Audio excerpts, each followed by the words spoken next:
안녕하세요. 저는 박영순이에요. 올해로 68살. 아들 하나를 키운 평범한 엄마죠. 정년퇴직 후 남편과 조용히 노후를 보내고 있었어요. 우리 아들 민호가 결혼한다고 했을 때 진짜 가슴이 싱글벙글했어요. 엄마, 이번 주말에 지은이 부모님과 상견례 할게요. 민호 전화에 심장이 쿵쿵 뛰었죠. 아들의 짝을 만난다는 건 엄마로서 제일 설레는 순간이니까요. 그래, 엄마가 분당에 맛집 알아볼게. 지은이 부모님 입맛은 어때? 아, 지은이가 이미 예약했대요. 강남에 있는 한정식집이래요. 살짝 말문이 막혔지만 곧 환하게 웃었죠. 오, 그래? 똑똑한 며느리네. 엄마가 신경 쓸 일 없겠구나. 상견례 날, 지은이를 처음 만났어요. 단정한 한복 차림에 예의 바른 인사. 겉으론 완벽했죠. 근데 왜일까? 지은이 눈빛에서 묘한 거리감이 느껴졌어요. 어머님, 처음 뵙겠습니다. 민호 오빠한테 얘기 많이 들었어요. 아이고, 나도 민호한테 지은이 얘기 잔뜩 들었지. 민호보다 훨씬 예쁘네. 웃으며 손을 잡으려 했는데 지은이가 살짝 뒤로 물러서며 고개만 숙였어요. 그 짧은 순간 마음에 소곤소곤 균열이 생기는 기분이었죠. 결혼 준비는 눈 깜짝할 새 진행됐어요.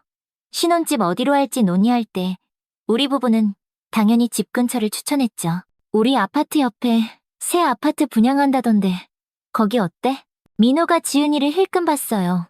사실 저희는 강남 쪽으로 생각하고 있어요. 어머님, 지은이 목소리는 단호했어요. 강남이면 우리 집에서 1시간 넘게 걸리는데.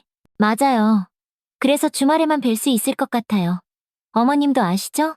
신혼부부는 좀 독립적인 공간이 필요하다는 거. 민호가 고개를 끄덕였고 제 마음은 쿵 무거워졌어요.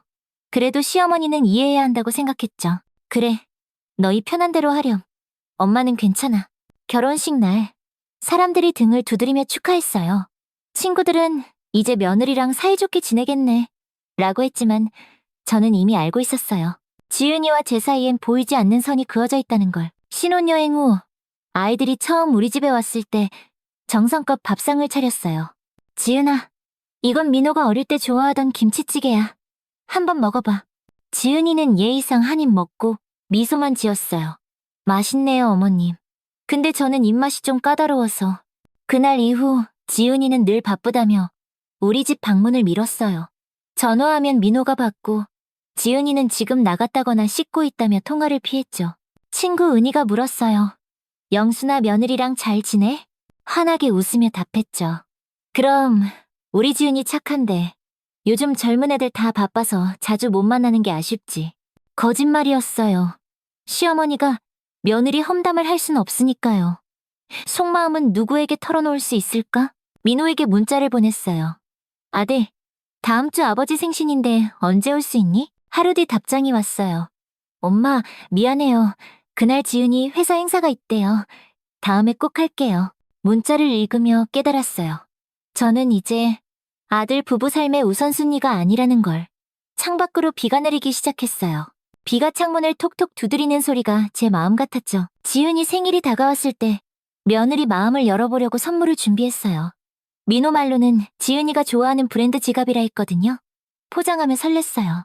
이 선물이 우리 사이의 벽을 허물지 않을까? 생일 아침 문자를 보냈어요. 지은아, 생일 축하해. 오늘 행복하게 보내.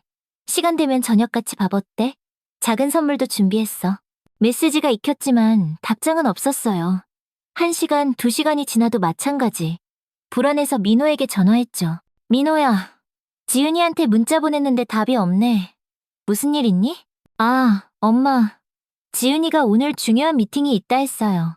바빠서 그럴 거예요. 민호 목소리에 불편함이 묻어났어요. 그래? 그럼 저녁에 시간 되면 같이 밥 먹자고 전해줄래? 잠시 침묵 후 민호가 말했어요. 사실 오늘 지은 이 친구들이랑 약속이 있어요. 미안해요, 엄마. 가슴이 쿡 아팠지만 이해하려 했어요. 알았어. 너희끼리 재밌게 보내. 전화를 끊고 나서야 지은이 답장이 왔어요. 어머님 축하 감사합니다. 오늘은 친구들과 약속이 있어서 다음에 뵐게요. 차갑고 형식적인 답장. 더 이상 대화는 없었죠. 준비한 선물 상자를 보며 한숨을 푹 쉬었어요. 일주일 뒤 다시 용기를 내어 문자했어요. 지은아, 주말에 시간 되면 선물 전해주고 싶어. 괜찮니? 역시 읽은 표시만. 2시간 후 민호 전화가 왔어요. 엄마, 이번 주말에 지은이 부모님 댁에 가기로 했어요. 다음에 갈게요. 아, 그래. 지은이 부모님께도 안부 전해. 그때 깨달았어요. 지은이와의 연락은 민호를 통해서만 이뤄진다는 묵직한 규칙이 생겼다는 걸. 그 후로 지은이에게 직접 문자 보내는 게 두려워졌어요. 답장이 없거나 와도 형식적인 몇 마디뿐이었으니까요. 친구 정미와 카페에서 만났을 때 정미가 핸드폰을 꺼내며 자랑했어요. 영순아, 우리 며느리가 아침에 보내준 손자 사진 봐. 귀엽지? 매일 카톡으로 사진이랑 동영상 보내줘. 진짜 기특해. 정미 핸드폰엔 며느리와의 따뜻한 대화가 가득했어요. 억지로 웃으며 손자 사진을 칭찬했지만 마음속엔 질투와 서러움이 밀려왔죠. 너희는 참 좋겠다. 나도 우리 며느리랑 그렇게 지내면 좋을 텐데. 정미가 의아하게 물었어요. 왜? 지은이랑 사이 안 좋아? 아니, 그런 건 아니야. 그냥 바빠서. 요즘 애들 다 그렇잖아. 집에 돌아와 소파에 앉아 TV를 켰지만 마음은 딴 데 있었어요. 남편이 물었죠. 오늘 정미 만났다며? 재밌었어? 그냥 그랬어요. 정미 며느리는 진짜 착하더라고. 매일 손자 사진 보내주고. 남편이 신문을 내려놓으며 말했어요. 여보, 사람마다 성격이 다르지. 지은이도 바쁘고 적응하느라 힘들 거야. 당신은 맨날 그렇게만 말해요. 결혼한 지 1년 다 돼가는데 아직도 적응 안 됐나요? 내가 뭘 잘못한 걸까? 남편이 한숨 쉬며 제 손을 잡았어요. 너무 마음 쓰지 마. 언젠가 마음 열 거야. 그날 밤 오랜만에 지은이에게 문자를 보냈어요. 지은아, 잘 지내? 날씨 쌀쌀하니 감기 조심해. 다음 주말에 시간 되면 와서 민호 좋아하는 된장찌개 해줄게. 바로 읽은 표시가 떴지만 역시 답장은 없었어요. 핸드폰을 보며 또 깨달았죠. 제 메시지는 바다에 던진 돌처럼 흔적 없이 사라지고 있다는 걸. 결혼 2년 차, 민호가 전화로 기쁜 소식을 전했어요. 엄마, 지은이가 임신했어요. 가슴이 벅차올랐어요. 할머니가 된다니 인생의 또 다른 기쁨이었죠. 진짜? 아이고, 얼마나 됐어? 지은이 괜찮아? 3개월 됐어요. 이제 입덧도 좀 나아졌대요. 그래, 내가 내일 지은이 좋아하는 떡볶이 해줄까? 잠시 침묵 후 민호가 조심스럽게 말했어요. 엄마, 지은이가 아직 조용히 지내고 싶대요. 임신 초기라 예민해서 나중에 안정되면 연락드릴게요. 실망을 삼키며 답했어요. 아, 그래. 지은이 건강이 제일 중요하지. 전화를 끊고 창밖을 봤어요. 새 생명의 탄생이 우리 관계의 새 시작이 될지도 모른다는 희망이 살짝 피어났죠. 하지만 그 희망은 오래가지 않았어요. 임신 소식 후에도 지은이는 저를 멀리했어요. 민호를 통해 가끔 소식을 들었을 뿐 직접 연락은 없었죠. 임신 7개월 때 용기를 내어 문자 보냈어요. 지은아, 요즘 어때? 아기 용품 준비 잘 돼? 내가 도울 일 있으면 말해. 예상대로 답장은 없었어요. 다음날 민호 전화가 왔죠. 엄마, 지은이 부모님이 필요한 거 다 준비해 주셨어요. 걱정 마세요. 마르대, 제 도움은 필요 없다는 말 같았어요. 그래? 그럼 언제 한번 보러 가도 될까? 지금은 지은이가 몸이 불편해서 출산을 보는 게 좋을 것 같아요. 숨이 막혔어요. 손자를 안아볼 날이 이렇게 멀게 느껴지다니. 알았어. 지은이 몸이 중요하니까. 결국 손자 재민이가 세상에 나왔어요. 출산 당일 저는 초대받지 못했어요. 민호가 다음날 소식을 전했고 병원 면회도 나중에로 미뤄졌죠. 엄마, 지금은 지은이 부모님만 계시면 돼요. 지은이가 좀 쉬어야 한대요. 마음이 아팠지만 이해한다고 말했어요. 곧 보게 될 거라 스스로 위로했죠. 첫 면회는 출산 일주일 후에 허락됐어요. 병원에 들어서자마자 설레는 마음으로 병실을 찾았어요. 문을 열자 지은이 부모님이 재민이를 안고 계셨어요. 지은이는 침대에 앉아 있었고요. 축하해, 지은아. 진짜 귀여운 아기구나. 지은이가 피곤한 미소를 지었어요. 감사합니다, 어머님. 어색한 침묵이 흘렀어요. 지은이 어머니가 아기를 안고 있는 모습이 마치 영역 표시 같았죠. 저 아기 좀 안아봐도 될까? 조심스럽게 손을 내밀자 지은이 어머니가 망설이다 아기를 건넸어요. 작고 보드라운 재민이를 안는 순간 눈물이 반짝반짝 차올랐어요. 우리 재민이 할머니가 많이 사랑할게. 10분. 그게 손자와의 첫 시간이 전부였어요. 민호가 지은이가 쉬어야 한다며 면회를 서둘러 끝냈죠. 집으로 돌아오는 길, 남편이 물었어요. 아기 어땠어? 너무 예뻐요. 딱 민호 어릴 때 같아요. 웃으려 했지만 눈물이 먼저 흘렀어요. 왜 그래? 무슨 일 있었어? 아니에요. 그냥 기뻐서. 거짓말이었어요.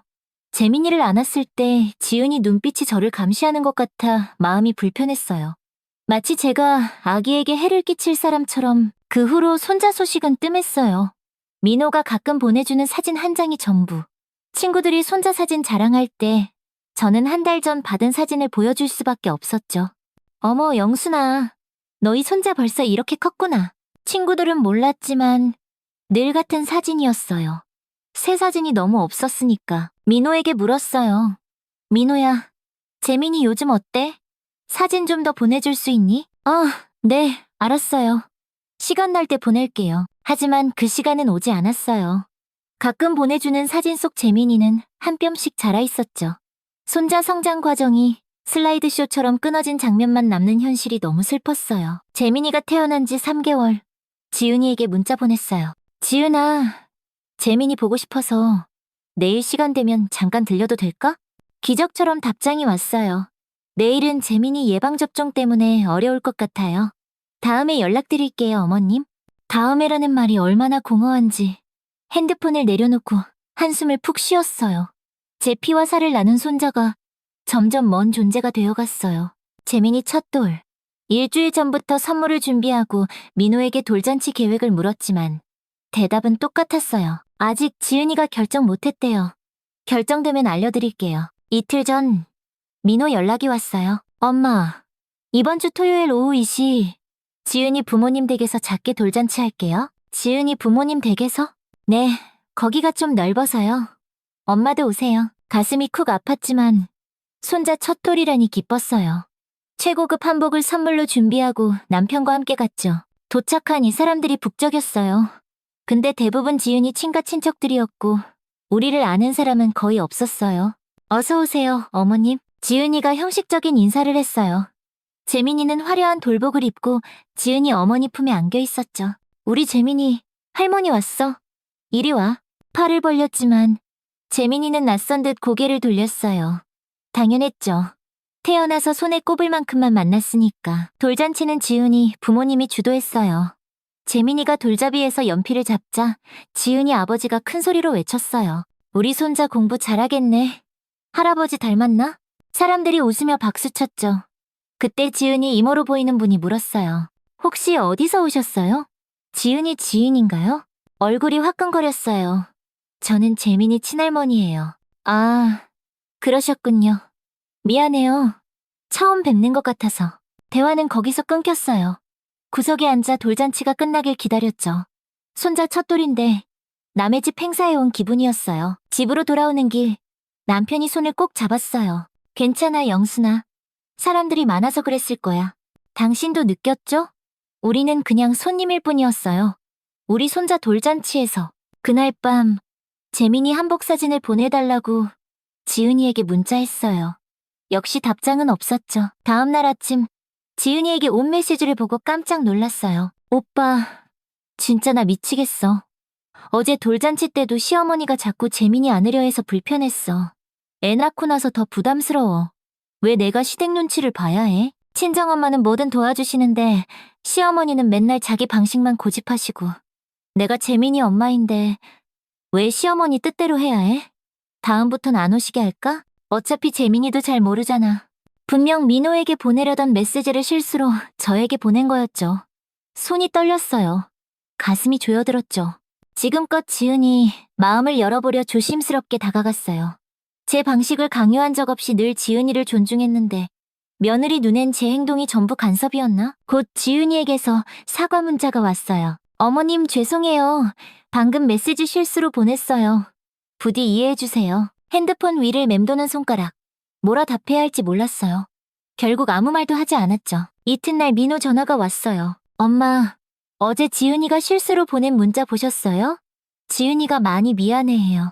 스트레스 때문에 한 말이래요. 목소리가 떨렸어요. 민호야, 나는 지은이에게 부담 주고 싶지 않았어. 손자보고 며느리랑 가까워지고 싶었을 뿐인데 그게 그렇게 큰 스트레스였니? 민호가 말을 잇지 못했어요. 엄마, 괜찮아요. 지은이도 젊은 엄마라 힘들겠죠. 앞으로 연락할 때만 만나요. 전화를 끊고 한숨을 푹 쉬었어요. 탁자 위엔 재민이 돌잔치 사진이 있었어요.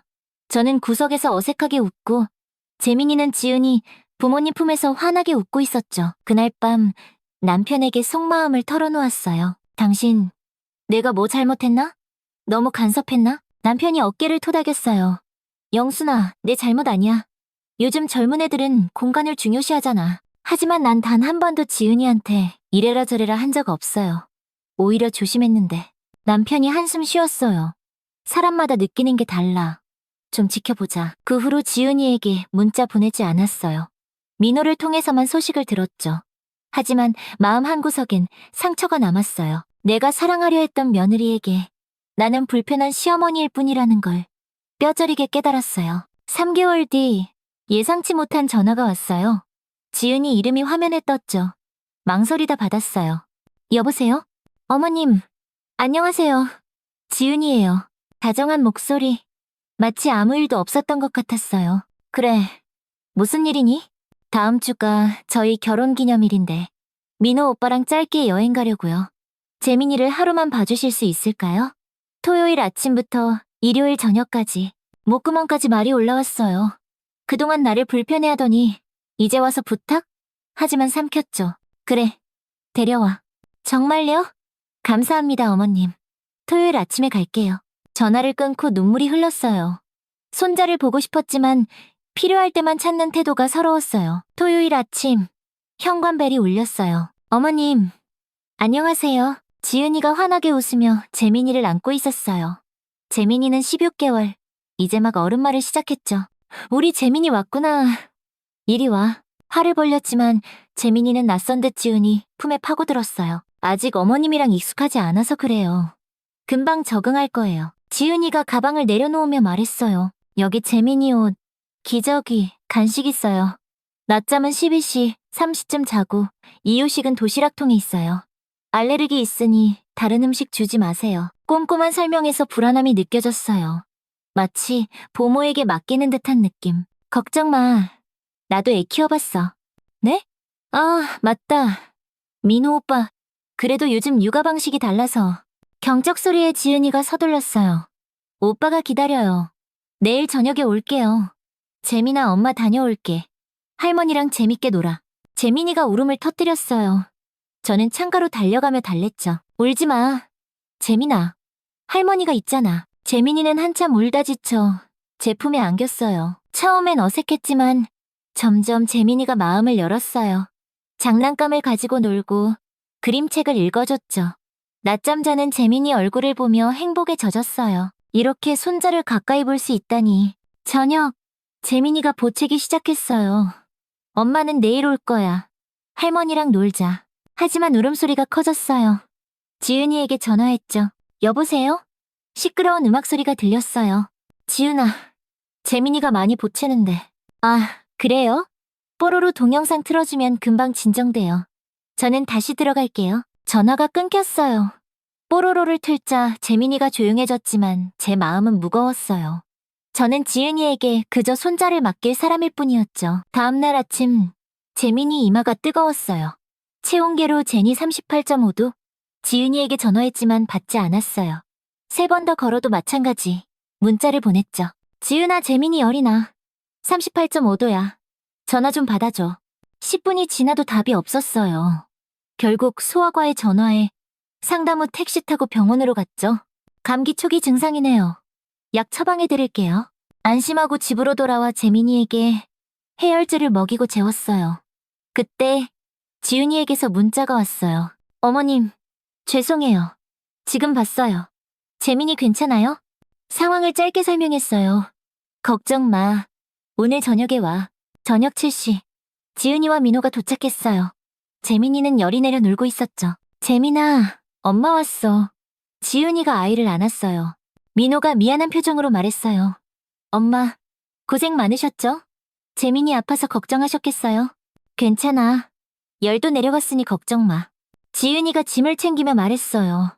어머님, 정말 감사해요. 덕분에 좋은 시간 보냈어요. 그 말이 상처로 다가왔어요. 아이가 아픈데 전화도 제대로 안 받고 좋은 시간 보냈다니 현관문이 닫히고 집이 조용해졌어요. 남편이 물었죠. 손자랑 어땠어? 좋았지? 네, 좋았어요. 하지만 속마음은 달랐어요. 필요할 때만 찾는 사람일 뿐이라는 사실이 너무 슬펐죠. 그날 밤 결심했어요. 더 이상 이용당하듯 손자를 보지 않겠다고. 남편이 손을 잡으며 말했어요. 영순아, 어떤 결정이든 지지할게. 너무 서운해하지 마. 눈물을 참으며 답했어요. 당신, 우리도 젊었을 때 시부모님께 이렇게 했나요? 이건 예의와 정성의 문제예요. 창밖 비를 보며 다짐했죠. 필요할 때만 찾는 관계는 끝내겠다고. 2주 뒤 예고 없이 현관벨이 울렸어요. 지은이, 민호, 재민이가 서 있었죠. 어머님, 안녕하세요. 지은이가 환하게 웃었어요. 오늘 급한 일이 생겨서 재민이 몇 시간만 봐주실 수 있을까요? 재민이가 제게 손을 흔들었지만 마음이 단단해졌어요. 미안하지만 오늘은 어렵겠네. 지은이 표정이 굳었어요. 네? 어디 나가실 일 있으신가요? 그런 건 아니야. 하지만 앞으로 재민이를 맡아줄 수 없을 것 같아. 민호가 놀라며 나섰어요. 엄마, 갑자기 무슨 말씀이세요? 갑자기가 아니야, 민호야. 지금까지 너희가 나를 어떻게 대했는지 생각해봐. 목소리가 떨렸어요. 결혼하고 나서 지은이는 나를 불편해했어. 문자 보내도 답장이 없고 만나자 해도 바쁘다며 거절했지. 손자 태어났을 때도 나는 마지막에 알았어. 병원 가도 서둘러 면회 끝냈고. 지은이 얼굴이 붉어졌어요. 어머님, 그건... 지은아, 내 말 끝까지 들어줘. 떨리는 손을 꼭 쥐며 말했어요. 너희가 필요할 때만 연락했어. 재민이 맡길 때만 전화했지. 재민이 아팠을 때 전화도 제대로 안 받았어. 그런데 이제 또 필요하니까 찾아온 거지? 민호가 고개를 숙였어요. 엄마, 저희가 배려 못했네요. 죄송합니다. 하지만 지은이는 불만스러운 표정이었어요. 어머님, 저도 조심했어요. 어머님이 재민이한테 뭘 해주시면 육아 방식이 안 맞을까봐. 인내심이 무너졌어요. 지은아, 나도 애 키운 엄마야. 내가 재민이한테 해로운 걸 주겠니? 나는 그저 며느리랑 친해지고 손자 자주 보고 싶었을 뿐이야. 근데 너희는 늘 거리를 뒀지. 지은이 표정이 굳었어요. 어머님, 저는 우리 가정을 지키려 했어요. 가정을 지키는 게 왜 나를 멀리하는 거야? 내가 언제 너희 가정을 해쳤니? 시어머니라고 괴물이 아니야. 나도 아들과 손자를 사랑하는 평범한 할머니일 뿐이야. 민호가 중재하려 했지만 손을 들어 막았어요. 이제 돌아가. 앞으로 연락하지 마. 너희 원하는 대로 살아. 우리는 우리대로 살게. 남편이 어깨를 감싸며 말했어요. 민호야, 지은아, 이제 가거라. 너희 엄마 마음 많이 상했어. 민호가 당황하며 말했어요. 엄마, 재민이는요? 할머니 못 보면 재민이는 지금까지도 나를 거의 못 봤잖니. 익숙해질 거야. 지은이 눈에 눈물이 고였어요. 어머님 죄송해요. 제가 부족했네요. 앞으로 노력할게요. 고개를 저었어요. 이미 늦었어, 지은아. 내 마음의 상처는 쉽게 아물지 않아. 재민이를 바라봤어요. 천진난만한 얼굴. 할머니가 많이 사랑해. 재민아. 아이, 손을 잡고 싶었지만 참았어요. 문을 천천히 닫았죠. 문 너머로 민호 목소리가 들렸어요. 엄마, 제발. 하지만 문은 닫혔고 저는 그 자리에서 울음을 터뜨렸어요. 남편이 말없이 안아줬죠. 정말 잘한 거예요? 재민이를 못 볼지도 몰라요. 당신이 옳았어. 그들이 변하지 않으면 더 큰 상처만 받을 거야. 그 후 민호가 몇 번 전화했지만 받지 않았어요. 지은이도 문자 보냈죠. 어머님, 정말 죄송합니다. 한 번만 기회 주세요. 메시지를 읽지 않은 채 뒀어요. 상처가 쉽게 아물지 않았으니까. 한 달 뒤 남편과 공원에서 산책했어요. 벤치에 앉아 하늘을 올려다봤죠. 당신, 우리 이렇게 살아도 괜찮을까요? 자식도 손자도 없이. 남편이 손을 잡았어요. 괜찮아. 우리에겐 서로가 있잖아.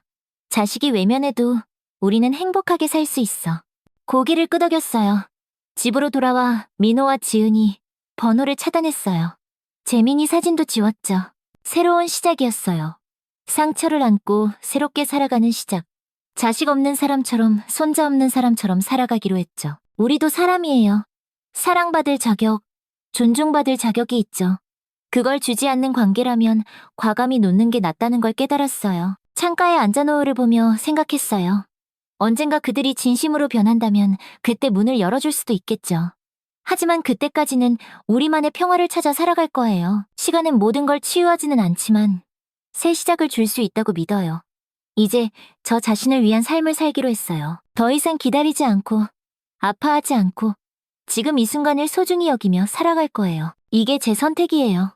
쓸쓸하지만 존중받지 못하는 관계보다는 홀로 있는 편이 낫다고 생각했어요. 놓아버리는 게 때로는 붙잡는 것보다 큰 용기라는 걸 알게 됐죠. 남편과 저는 새로운 미래를 바라봅니다. 자식과 손자가 없는 미래. 하지만 그 미래에도 우리는 우리만의 행복을 찾아갈 거예요. 왜냐? 우리도 사람이니까요. 사랑하고 상처받고 다시 일어나는 평범한 사람들이니까요. 제 이야기를 끝까지 들어줘서 고마워요. 비슷한 경험 있으시거나 이런 상황에 처한 분 계시면 이 이야기가 작은 위로가 되길 바라요. 더 많은 인생 이야기 듣고 싶으시면 구독 버튼 눌러주세요. 마음에 와닿았다면 좋아요도 부탁드릴게요. 여러분의 경험과 생각, 댓글로 나눠주시면 서로에게 큰 힘이 될 거예요. 다음 이야기에서 만나요.